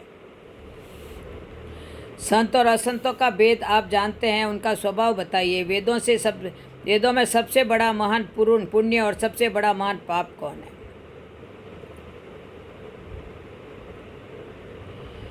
मानव शरीर पाकर भी जो श्री हरि का भजन नहीं करते हैं और विषयों में अनुरक्त रहते हैं, वह पारसमणि को फेंक कर मानो कांच के टुकड़े को ले लेते हैं। हे गरुड़ जी, दरिद्रता के समान कोई दुख नहीं है और संत मिलन के समान कोई सुख नहीं है। मन, वचन और कर्म से परोपकार करना संतों का स्वभाव है। संत दूसरों के हित को दुख सहते हैं और दुष्ट दूसरों को दुख देने के लिए कष्ट सकते हैं। कृपालु संत दूसरों की भलाई के लिए भोज के वृक्ष के समान कष्ट सहते हैं, यानी अपनी खाल तक उधेड़ देते हैं। किंतु दुष्ट लोग सन की भांति दूसरों को बांधते हैं और उन्हें बांधने के लिए अपनी खाल खिंचवाकर विपत्ति सहकर मर जाते हैं। ये सर्पों के शत्रु गरुड़ जी, सुनिए। दुष्ट बिना किसी स्वार्थ के सांप और चूहे के समान अकारण ही दूसरों का अपकार कर देते हैं। वे पराई संपत्ति का नाश करके स्वयं नष्ट हो जाते हैं, जैसे खेती का नाश करके ओले नष्ट हो जाते हैं।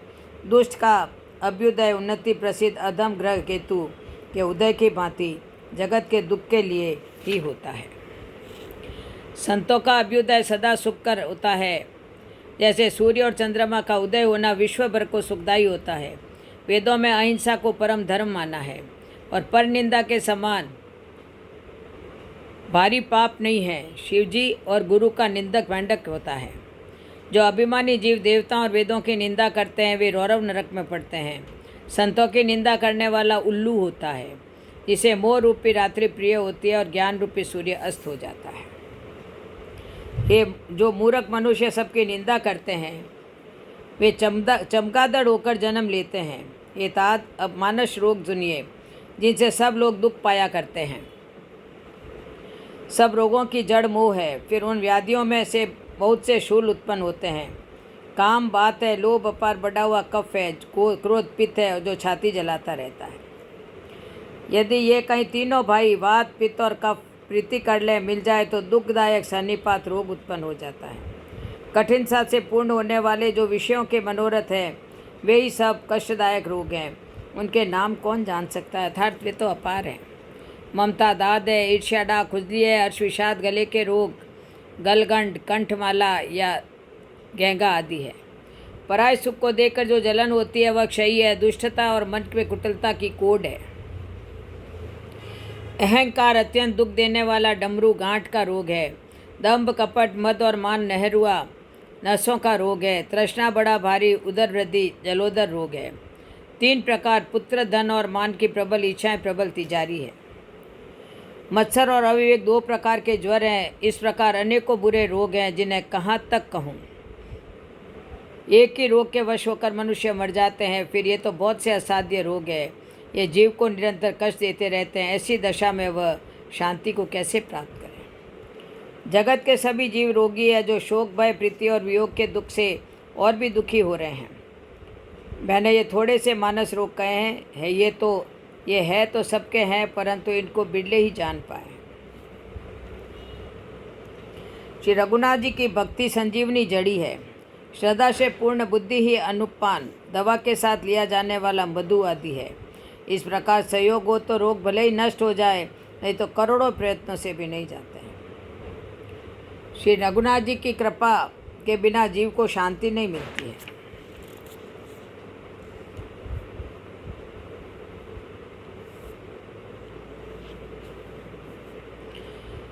आपने जो राम कथा शिवजी, सुखदेव जी और सनकादि को प्रिय लगने वाली पूछी थी, संसार में घड़ी भर का, पल भर का, एक बार का भी सत्संग दुर्लभ है। ये गरुड़ जी, अपने हृदय में विचार कर देखिए, क्या मैं भजन का अधिकारी हूँ? पक्षियों में सबसे नीच और अपवित्र हूँ। ऐसा होने पर भी प्रभु ने मुझे सारे जगत को पवित्र करने वाला कर दिया, अथवा प्रभु ने मुझे जग प्रसिद्ध पावन बना दिया। हे नाथ, अपनी बुद्धि के अनुसार कहा है, कुछ भी छिपाकर नहीं रखा है। श्री रघुवीर के चरित्र समुद्र के समान है, उनका कोई पार नहीं पा सकता।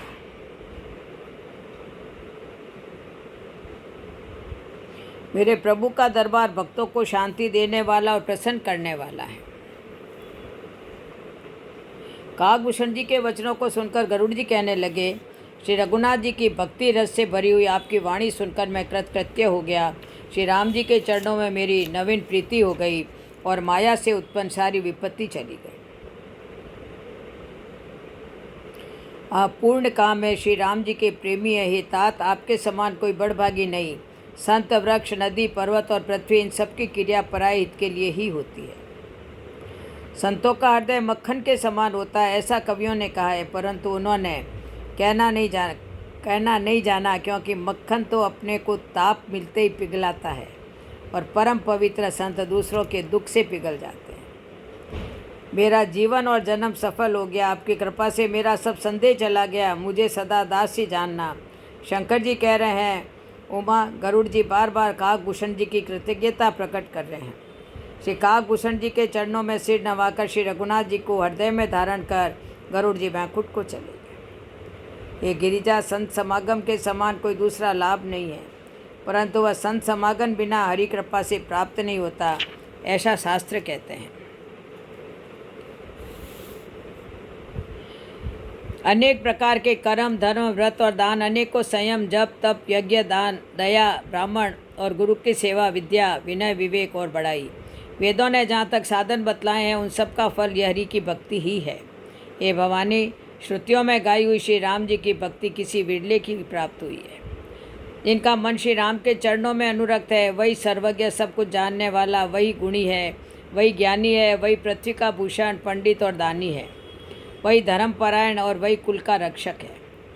जो छल छोड़कर श्री रघुवीर का भजन करता है, वही नीति में निपुण है, वही परम बुद्धिमान है। उसी ने वेदों के सिद्धांत को भली भांति जाना है। वही कवि, वही विद्वान तथा वही रणधीर है। वह धन्य धन्य है जिसकी पहली गति दान है। धर्म में लगी हुई बुद्धि धन्य है। सत्संग होने वाला इस समय धन्य है। ब्राह्मण भक्ति से उत्प्रोत मानव धर्म हृदय जन्म धन्य है। हे उमा, जिस कुल में अनन्य राम भक्त उत्पन्न हुआ है, वह कुल धन्य है। अर्थ, धन की 3 गति दान, भोग और नाश होती है। जो न तो दान देता है न उपभोग करता है, उसके धन की तीसरी गति नाश होती है। अब रामायण महात्मा है।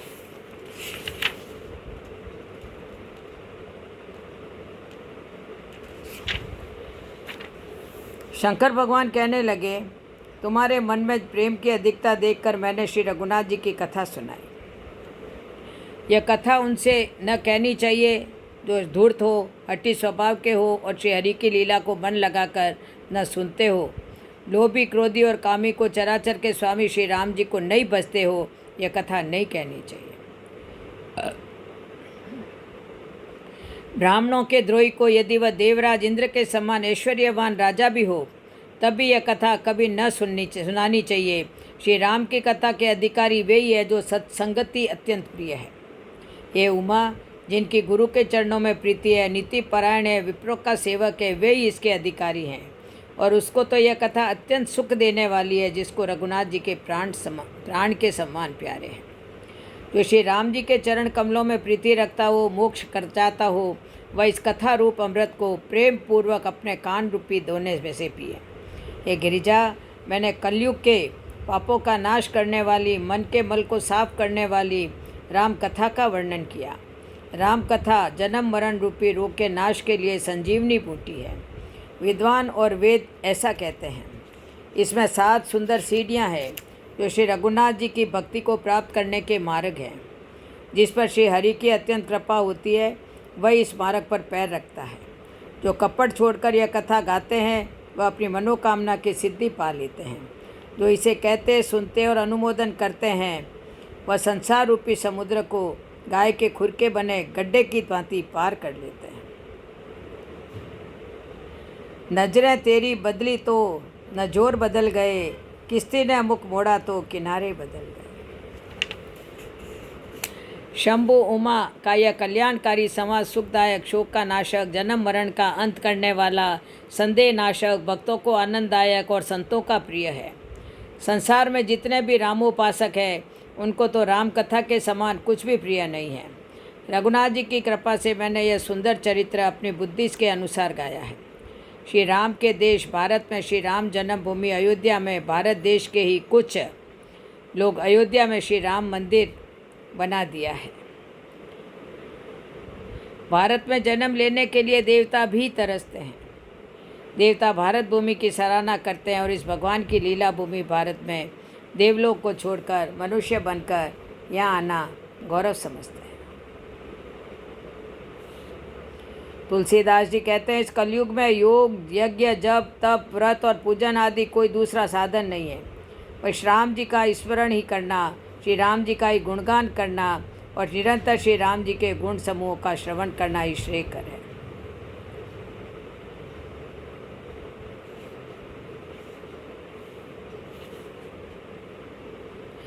जो मनुष्य रघुवंश के भूषण श्री राम जी का चरित्र कहते हैं, सुनते हैं और गाते हैं, वे कलयुग के पाप और मन के मल को धोकर बिना ही परिश्रम श्री राम के परम धाम को चले जाते हैं।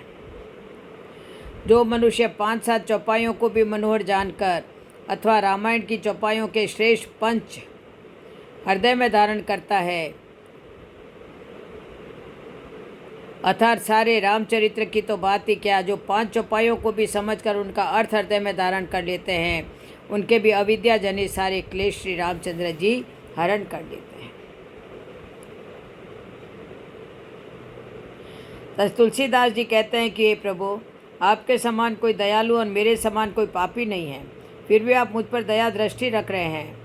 आम जनमानस को भी श्री रघुनाथ जी की दयालुता समझनी चाहिए, तभी माया का बंधन छूटेगा।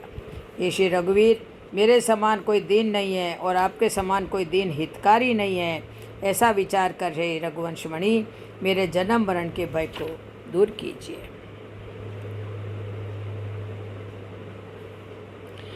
श्री रामचरितमानस पुण्य रूप पापों का हरण करने वाला, सदा कल्याणकारी, विज्ञान और भक्ति को देने वाला, माया मोह और मल का नाश करने वाला, परम निर्मल प्रेम रूपी जल से परिपूर्ण तथा मंगलमय है। जो मनुष्य भक्ति पूर्वक इस मान सरोवर में गोता लगाते हैं, वो इस संसार रूपी सूर्य की अति प्रचंड किरणों से नहीं जलते हैं।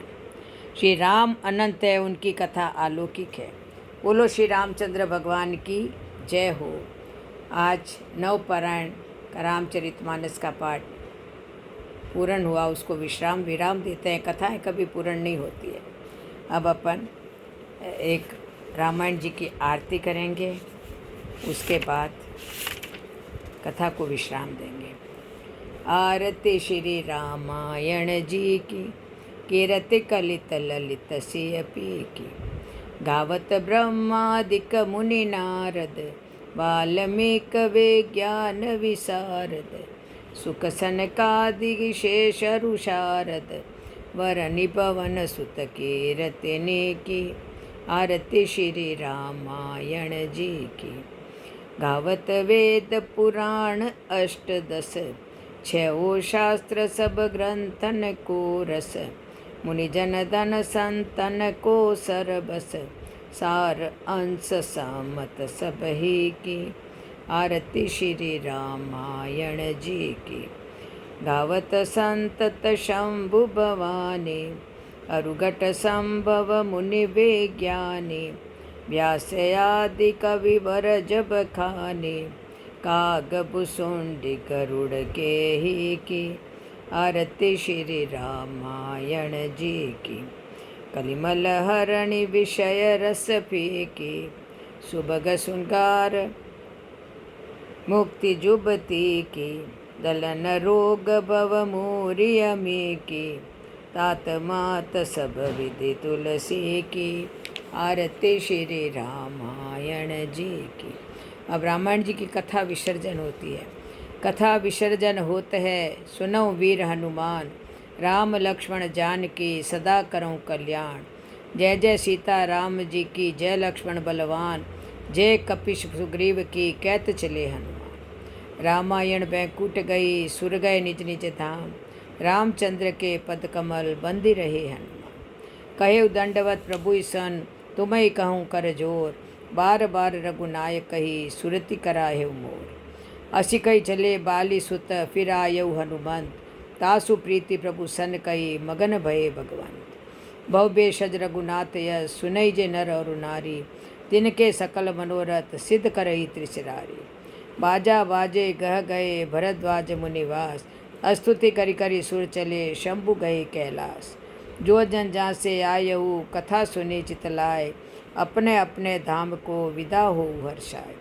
धन्य धन्य व देश को, धन्य धन्य व ग्राम, धन्य धन्य व जीव को, लेत राम जी को नाम। एक घड़ी आदि में पुण्याद, तुलसी संगत साधु की हरई कोटि अपराध। मंगल मूर्ति पवन सुत हरऊ मोर अज्ञान, रामायण बैकुंठ गई विदा हो हनुमान। रामायण के विसर्जने सुनऊ उमा चितलाय, कहे सुने को भवतरई तापर राम सहाय। सियावर रामचंद्र की जय, राधिका कृष्ण चंद्र की जय, उमापति महादेव की जय, सुत हनुमान की जय, परम संत तुलसीदास की जय, भाई सब संतन की जय, अपने अपने माता पिता गुरुदेव की जय। बोलिए सनातन धर्म की जय, आज के आनंद की जय। जय जय श्री राम, जय जय श्री राम, जय जय श्री राम, जय जय श्री